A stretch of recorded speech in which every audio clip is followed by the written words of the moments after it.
Welcome to the Leo. తాజాగా YV Subbareddy మెడకు మరింత బలంగా ఈ కల్తీ నెయ్యి వ్యవహారం అయితే ఉచ్చుగా మారుతుంది. చిన్నప్పన్న ఈ మొత్తానికి కర్త కర్మ క్రియ పేర్కొంటున్నటువంటి చిన్నప్పన్న నా పిఏ కాదు, 2018 తర్వాత నాకు సంబంధం లేదు అని వైవి సుబ్బారెడ్డి చెబుతున్నవన్నీ కూడా పచ్చి అబద్ధాలు అని మనం గతంలోనే కొన్ని వీడియోలు కూడా చేశాం. దానికి సంబంధించి వైవి సుబ్బారెడ్డి వెంట చిన్నప్పన్న తిరిగినటువంటి ఫోటోలు వీడియోలు కావచ్చు, లేదా YV Subba Reddy phone number Chinnappanna వాడుతూ ఆ లెటర్ యాడ్ మీద కూడా అదే ఫోన్ నెంబర్ వేసుకున్నటువంటి ఆధారాలు కావచ్చు, ఇవన్నీ కూడా గతంలో వీడియోలో కూడా చూపించాం. అయితే తాజాగా మరికొన్ని వాస్తవాలు వెలుగులోకి వచ్చాయి. చిన్నప్పన్న వైవి సుబ్బారెడ్డికి పిఏ లేదా అంతకు మించి అని చెప్పటానికి ఇంకా బలమైన ఆధారాలు వచ్చాయి. ఎందుకంటే ఏపీ భవన్లో లైజనింగ్ అధికారి అనేది చిన్న పదవి కాదు. అది వైవి సుబ్బారెడ్డి ఆమోదం లేకుండా, వైవి సుబ్బారెడ్డి చెప్పకుండా వచ్చే పదవి కాదు. 2019లో లైజింగ్ అధికారిగాను, 2022-23లోనో మొత్తానికి ఏపీ భవన్ ప్రత్యేక అధికారి కూడా నియమించారు. ట్విస్ట్ ఏంటో తెలుసా? ఈ రెండింటికి సంబంధించినటువంటి జీవోలను ప్రభుత్వం దాచిపెట్టడం. మరి ఎందుకు దాచిపెట్టారు? ప్రభుత్వం జీవో వెబ్సైట్లో ఈ రెండు జీవోలు పెట్టలా. చిన్నప్పన్నను లైజనింగ్ అధికారిగాను, ఏపీ భవన్ ప్రత్యేక అధికారిగా నియమిస్తూ రాష్ట్ర ప్రభుత్వం ఇచ్చినటువంటి ఆ రెండు జీవోలు కూడా వెబ్సైట్లో పెట్టకుండా తొక్కి పెట్టారు. మీకు ఆల్రెడీ ఈ కథ తెలిసే ఉంటుంది. వైసీపీ హయాంలో ఏ జీవో కూడా వెబ్సైట్లో పెట్టేవాళ్ళు కాదు. ఎందుకంటే అది న్యూస్గా మారద్ది, యాంటీ వస్తుందని. మీరు ఫర్ ఎగ్జాంపుల్ ఋషికొండకి సంబంధించిన ఏ జీవోని కూడా వాళ్ళు వెబ్సైట్లో పెట్టాల. తర్వాత కొంతమంది ఆ హైకోర్టుకు వెళ్ళి ఋషికొండ జీవోలు మొత్తం దాచేశారని హైకోర్టులో కేసేస్తే హైకోర్టు 24 గంటల్లో జీవోలన్నీ కూడా వెబ్సైట్లో పెట్టాలి అంటే అప్పటికప్పుడు ఆ జీవోలన్నీ వెబ్సైట్లో పెడితే అప్పుడు బండారం బయటకు వచ్చింది. 450 కోట్లు సుమారు కావచ్చు ఋషికొండకైన మొత్తం ఖర్చు. సో అప్పుడు దేనికి ఎంత ఖర్చు పెట్టారు, టైల్స్కి ఎంత ఖర్చు పెట్టారు, లేకపోతే మెటీరియల్కి ఎంత పెట్టారు, వాష్ టబ్కి ఎంత ఖర్చు పెట్టారు అనేది అప్పుడు బయటకు వచ్చింది. అలాగే ఈ జీవోలు కూడా దాచిపెట్టారు. మరి చిన్నప్పన్న జీవోను దాచిపెట్టాల్సిన అవసరం ప్రభుత్వానికి ఏంటి? ఎందుకు దాచిపెట్టారు అంటే చిన్నప్పన్న వైవి సుబ్బారెడ్డి పిఏ అని అందరికీ తెలుసు. సో అప్పట్లో ఈ పోస్టులో నియమించారు అని తెలిస్తే మిగతా కల్తీ సంగతి పక్కన పెట్టి అది వైవి సుబ్బారెడ్డి ప్రోద్బలంతోనే అక్కడ నిర్మించారనే ఒక అపోహ వస్తుంది. పైగా అసలు ఈయన అంటే పేరుకే అక్కడ ప్రత్యేక అధికారి, చేసే పని మాత్రం వైవి సుబ్బారెడ్డి కింద పనిచేయటమే, ఈ టీటీడీ వ్యవహారాల్లో కలుగు చేసుకోవటమే. మనం గతంలో ఒకే నెలలో 6400కు పైగా సుబదం టికెట్లు ఇప్పించాడని చెప్పి ఒక వీడియో కూడా చేశాం. సో 6400 సుబదం టికెట్లు ఒకే నెలలో చిన్నప్పన్న ఇప్పించగలిగాడంటే ఎలా ఇప్పించగలిగాడు, ఎందుకు ఇప్పించగలిగాడు, ఏ హోదాతో ఇప్పించగలిగాడు? ఎందుకు ఇప్పించగలిగాడంటే వైవి సుబ్బారెడ్డి పిఏ కాబట్టే, అంటే నాడు టీటీడీ చైర్మన్కి పిఏ కాబట్టే ఇప్పించగలిగాడు. సో ఇలాంటి అనేక తిరుగులేని ఆధారాలు ఉన్నాయి. కానీ వైవి సుబ్బారెడ్డి మాత్రం ఒప్పుకోడు. ఎంతవరకు నాకు సంబంధం లేదంటాడు. నీకు సంబంధం లేకపోతే 2020లో నీతో ఉన్న ఫోటోలు ఉన్నాయి, 2021లో నీతో ఉన్న ఫోటోలు ఉన్నాయి, 2022లో నీతో ఉన్న ఫోటోలు ఉన్నాయి, 2023లో నీతో ఉన్న ఫోటోలు ఉన్నాయి, 24లో ఎన్నికలు ముగిసిన తర్వాత రిజల్ట్ కంటే ముందు మీ ఇంట్లో జరిగిన సమావేశంలో కూడా చిన్నప్పన్న ఉన్నాడు. మరి ఎలా ఉన్నాడు? చిన్నప్పన్న ప్రతి కార్యక్రమంలో ఏపీలో అక్కడ ఏపీ భవన్కి ప్రత్యేక అధికారిగా ఉంటే ఇక్కడ ఎలా తిరుగుతున్నాడో నాకు అర్థం కాల. అంటే పదవి పేరుకు మాత్రమే అక్కడ పెట్టుకున్నారు, కానీ పనులు మాత్రం వైవి సుబ్బారెడ్డి. అంటే నాకు ఇప్పుడు వచ్చే అనుమానం ఏంటంటే ఒక ప్రీ ప్లాన్డ్గా, అంటే రేపొద్దున వైవి సుబ్బారెడ్డి పేరు వచ్చినా వైవి సుబ్బారెడ్డి ఆయన దగ్గర పిఏ కాదు అని చెప్పొచ్చు. ఏదన్నా ఉంటే ఆయన వేరే చోట అధికారి, మాకేంటి సంబంధం అని తప్పించుకోవచ్చు అనే ఉద్దేశంతో ఏమన్నా తెలివిగా తన దగ్గర పిఏ నుంచి తీసేసి అక్కడ పెట్టుకున్నాడా, లేదా చిన్నప్పన్న బలవంతంగా లేదు నాకు ఒక హోదా కావాలని చెప్పి అడిగి ఏమన్నా బలవంతంగా తీసుకున్నాడా మనకైతే తెలియదు. కానీ మొత్తానికి దీనికి సంబంధించిన ఆధారాలు ఒక్కొక్కటిగా అయితే బయటకు వస్తున్నాయి. దానికి సంబంధించిన వార్త కూడా ఒకటి వచ్చింది, ఒకసారి చూద్దాం. సుబ్బారెడ్డి సేవలోనే చిన్నప్పన్న, పేరుకే ఏపీ భవన్ లైజనింగ్ అధికారి. అప్పటి టీటీడీ చైర్మన్ వైవి సుబ్బారెడ్డి వ్యక్తిగత వ్యవహారాల్లో తన మునకలు.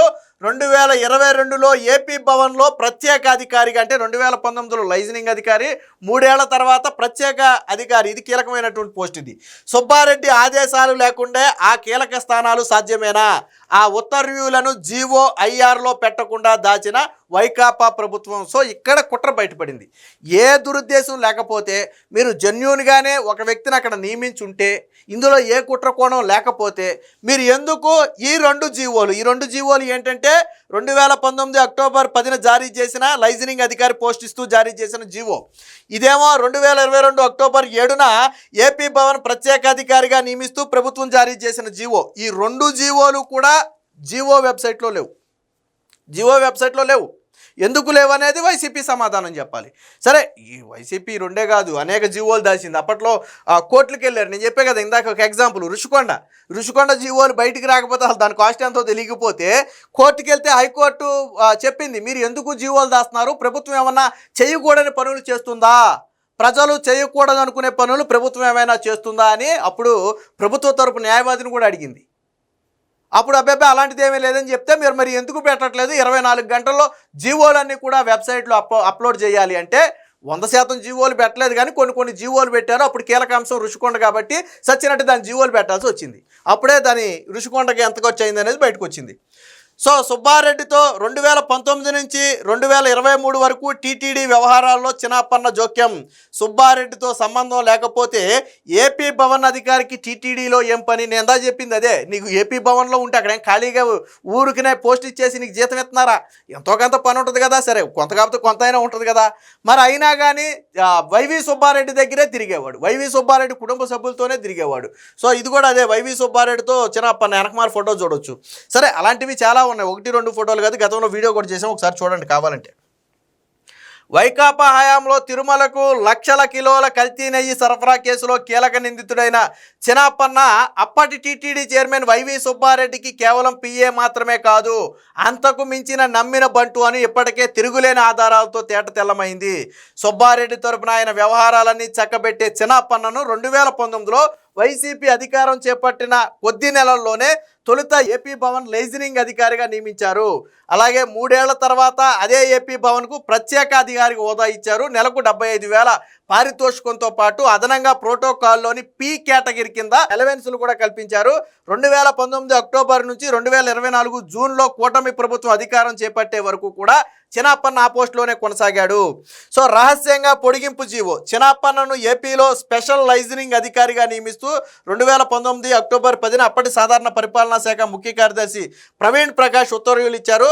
చిన్నప్పన్న ఇచ్చిన వినతిని పరిగణలోకి తీసుకుని ఆయన్ను ఆ పోస్టులో నియమించాలంటూ నాటి ముఖ్యమంత్రి ప్రధాన సలహాదారుడు అజయ్ కల్లం 2019 ఆగస్టు 13న పంపించిన నోటు ఆధారంగా నియామకం చేపడుతున్నట్లుగా ఉత్తర్వుల్లో చెప్పారు. సో చిన్నప్పన్నను ఎందుకు నియమిస్తున్నారు అంటే, సో అప్పుడు ముఖ్యమంత్రి ప్రధాన సలహాదారుడుగా ఉన్నటువంటి అజయ్ కల్లం ఆయన్ను ఆ పోస్టులో నియమించాలని ఒక నోటు పంపితే ఆ నోటు ఆధారంగా మేము ఆ పోస్టులో నియమిస్తున్నామని చెప్పి కూడా అందులో రాశారు. సో 3 ఏళ్ల కాల పరిమితితో 75,000 పారితోషికం ప్లస్ ఇతర అలవెన్సులు కల్పిస్తూ నియమించారు. సుబ్బారెడ్డి జోక్యం లేకుండా అంత పెద్ద పదవి సాధ్యమవుతుందా అనేది అక్కడ ప్రశ్న. దాంతోపాటు 2022 అక్టోబర్ 10న ఏపీ భవన్ లైజనింగ్ అధికారి పదవీ కాలం పూర్తయిపోవడంతో తనను ఏపీ భవన్లో ఏపీ ప్రభుత్వ ప్రత్యేక కార్యదర్శి అంటే special secretary to AP government in AP Bhavan అని 3 ఏళ్ల కాల పరిమితితో మళ్ళీ నియమించాలని చెప్పి చిన్నప్పన్న ప్రభుత్వానికి లేఖ రాసుకుంటే నాటి ప్రభుత్వం ఆగమేఘాలపై స్పందించి చిన్నప్పన్నను 2 ఏళ్ల కాల పరిమితితో మళ్ళీ ఏపీ భవన్ ప్రత్యేక అధికారిగా నియమిస్తూ పరిపాలన అప్పుడు రేవు ముత్యాలరాజు ఉత్తర్వులు ఇచ్చారు. సో సుబ్బారెడ్డి ప్రమేయం లేకుండా ఒక అధికారిని లైజనింగ్ అధికారి నుంచి మళ్ళీ ప్రత్యేక అధికారిగా ప్రమోట్ చేస్తూ అదే ఏపీ భవన్లో ఢిల్లీలోని ఏపీ భవన్లో కొనసాగించడం సాధ్యమా? దాదాపుగా 5 ఏళ్ల పాటు ఆ పదవిలో ఉన్నాడు. 2019లో గవర్నమెంట్ వచ్చిన కొత్తలో జాయిన్ అయ్యి ఆల్మోస్ట్ మళ్ళీ నూతన గవర్నమెంట్ వచ్చే వరకు కూడా పోస్టుల్లో కొనసాగాడు. 2 సార్లు పోస్టు మారింది అంతే. మరి ఎలా సాధ్యం చిన్నప్పన్నతో సంబంధం లేకపోతే? మరి చిన్నప్పన్న సుబ్బారెడ్డి సమాధానం చెప్పాలి. చిన్నప్పన్నకు సుబ్బారెడ్డితో సంబంధం లేకపోతే ఎవరి ప్రమేయంతో ఇచ్చారు? అజయ్ కల్లంకి చిన్నప్పన్నకు ఏంటి సంబంధం? అజయ్ కల్లం ఎందుకు రిఫరెన్స్ నోట్ ఇచ్చాడు? ముఖ్యమంత్రి సలహాదారుడు అజయ్ కల్లంకి చిన్నప్పన్నకి ఏంటి సంబంధం? అంటే కేవలం నాడు ఉత్తర్వుల్లో పేర్కొనడం కోసం వాళ్ళు చేశారు, కానీ దీని వెనక కథ నడిపింది ఎవరయ్యా అంటే వైవి సుబ్బారెడ్డి. సో అది చాలా స్పష్టంగా అర్థమవుతుంది. సో సుబ్బారెడ్డి చిన్నప్పన్న బంధానికి నిదర్శనం ఏంటంటే, అప్పట్లో తిరుమలకు లక్షల కిలోల కల్తీ నెయ్యి సరఫరా చేసిన బోలేబాబా డైరెక్టర్ అయినటువంటి పొమిల్ జైన్ 2022 మే 15న చిన్నప్పన్నను ఢిల్లీలో కలవగా నెయ్యి టెండర్ కావాలంటే కిలోకి 25 రూపాయలు లంచం ఇవ్వాలని డిమాండ్ చేశారు. కానీ పొమిల్ జైన్ నిరాకరించడంతో 22 మే 16 అంటే రిజెక్ట్ చేసిన మన్నాడే ఒక ఫిర్యాదును సుబ్బారెడ్డి చేతిలో పెట్టాడు. సుబ్బారెడ్డి చెవిలో పెడితే సుబ్బారెడ్డి ఏం చేశాడంటే అప్పుడు ప్రొక్యూర్మెంట్ జనరల్ మేనేజర్ అయినటువంటి సుబ్రహ్మణ్యానికి పిలిచి దాని మీద విచారణ చేయాలని చెప్పి ఆదేశిస్తే అప్పటికే ఏపీ భవన్లో లైజనింగ్ అధికారిగా ఉన్న చిన్నప్పన్నకు టీటీడీ వ్యవహారాలతో ఏం పని, నెయ్యి సరఫరా టెండర్లు దక్కాలంటే లంచం ఇవ్వాలని ఎందుకు, ఎవరి ఆదేశాలతో డిమాండ్ చేశారు? చిన్నప్పన్న బోలేబాబాపై ఫిర్యాదు చేస్తే సుబ్బారెడ్డి వెంటనే దాన్ని ప్రొక్యూర్మెంట్ సుబ్రహ్మణ్యానికి అందజేసి ఎందుకు విచారించాలని ఆదేశించినట్లు అంటే, ఒకవేళ ఇందులో సుబ్బారెడ్డి పాత్ర లేకపోయి ఉండుంటే లంచం అడిగిన మన్నాడే ఒక కంపెనీ మీద ఫిర్యాదు చేస్తే వెంటనే దాని మీద విచారణ చేయాలన్నాడు. అంటే ఇందులో సుబ్బారెడ్డి పాత్ర లేదా? సో అది వాళ్ళకే తెలియాలి. ఇక చిన్నప్పన్న 2022 మే నెలలో premier agri foods dairy MD అయినటువంటి జగన్మోహన్ గుప్తాను ఢిల్లీ నార్త్ ఎవెన్యూలోని ఎంపీ నివాస్కు పిలిపించుకుని నెయ్యి సరఫరా టెండర్ దక్కాలంటే కిలోకి ₹7 లంచం ఇవ్వాలని అడిగారు. దీనికి అంగీకరించినటువంటి మోహన్ గుప్తా 2022-23 డిసెంబర్ వరకు దఫదఫాలుగా 50 లక్షల రూపాయలు చిన్నప్పన్నకైతే చెల్లించారు. ఆ కాల వ్యవధిలో చిన్నప్పన్న ఏపీ భవన్ లైజింగ్ అధికారిగాను అలాగే ప్రత్యేక అధికారి పోస్టులో కొనసాగుతున్నారు. టీటీడీలో నెయ్యి టెండర్లు దక్కించుకోవడం కోసం ఎవరైనా ఏపీ భవన్ లైజనింగ్ అధికారికి లంచం ఇస్తారా? సో పాయింటే కదా. ఇప్పుడు లైజనింగ్ అధికారికి టీటీడీకి అసలు సంబంధమే లే. అది ఎక్కడో ఢిల్లీలో ఉండే పదవి, ఇదేమో పూర్తిగా ఒక టీటీడీకి సంబంధించినటువంటి స్వతంత్ర వ్యవస్థ ఇది. సో మరి ఒక ప్రభుత్వంలోని వ్యక్తి కూడా కాదు, పోనీ ఆంధ్రప్రదేశ్ గవర్నమెంట్లో ఉన్నటువంటి కీలక వ్యక్తి కూడా కాదు. కానీ మరి ఇక్కడ టీటీడీలో నెయ్యి టెండర్ దక్కాలి అంటే అక్కడ లైజనింగ్ అధికారికి ఎందుకు డబ్బులు ఇవ్వాల్సి వచ్చింది? అంటే లింక్ లేదా? నువ్వు లైజనింగ్ అధికారికి డబ్బులు ఇస్తే లైజనింగ్ అధికారి టీటీడీలో ఉన్న వాళ్ళతో మాట్లాడి ఇప్పించాలి. ఎవరితో మాట్లాడి ఇప్పించాలి? నెయ్యి టెండర్ అనేది చైర్మన్ స్థాయి ప్రమేయం లేకుండా దక్కుతుందా? చిన్న లాజిక్. ఆయన డబ్బులు తీసుకున్నాడు, ఓకే నేను మాట్లాడి ఇప్పిస్తాను అన్నాడు. ఎవరితో మాట్లాడాడని మనకు తెలియదు, పక్కన పెడదాం. చైర్మన్ స్థాయి వ్యక్తి ప్రమేయం లేకుండా చైర్మన్ స్థాయి వ్యక్తికి ఇలా చిన్నప్పన్న అనే వ్యక్తి సూచించాడు, వీళ్ళకి ఇమ్మని సూచించాడు అని చెప్పకుండా ఆ వ్యక్తికి టెండర్ ఖరారు చేయటం సాధ్యమా? కాదు. కాబట్టి అంటే ఎందుకు మనం చిన్నప్పన్న పిఏ కాదు అంతకు మించిన బంధం అని ఎందుకు అన్నామంటే ఇలాంటి వ్యక్తిగత ఆర్థిక పరమైనటువంటి లావాదేవీలను చూసింది కూడా చిన్నప్పన్న. సో వైవి సుబ్బారెడ్డి ఎంత కాదు అని మొత్తుకున్నా జరిగిన వాస్తవం అదే. సో ఇలాంటి అనేక తిరుగులేని ఆధారాలుంటే ఇప్పుడు వైవి సుబ్బారెడ్డి నోరు మీద పట్ల నిన్న మొన్నటి వరకు 2018 తర్వాత నాకు సంబంధం లేదన్నాడు. ఎప్పుడైతే ఫోటోలు కావచ్చు, అతని ఫోన్ నెంబర్ కావచ్చు, ఇప్పుడు మనం చెప్పుకున్నటువంటి ఈ జీవోలు కావచ్చు, ఇవన్నీ బయటకు వచ్చాయో సుబ్బారెడ్డి నోరు మీద పట్ల బయటకు వచ్చి వాటికి సమాధానం చెప్పట్లా, వచ్చిన ఆధారాలకు సమాధానం చెప్పట్లా. ఎందుకంటే ఏమి చెప్పలేని పరిస్థితి. నీవెంట ఎందుకున్నాడంటే ఏం చెప్తాడు?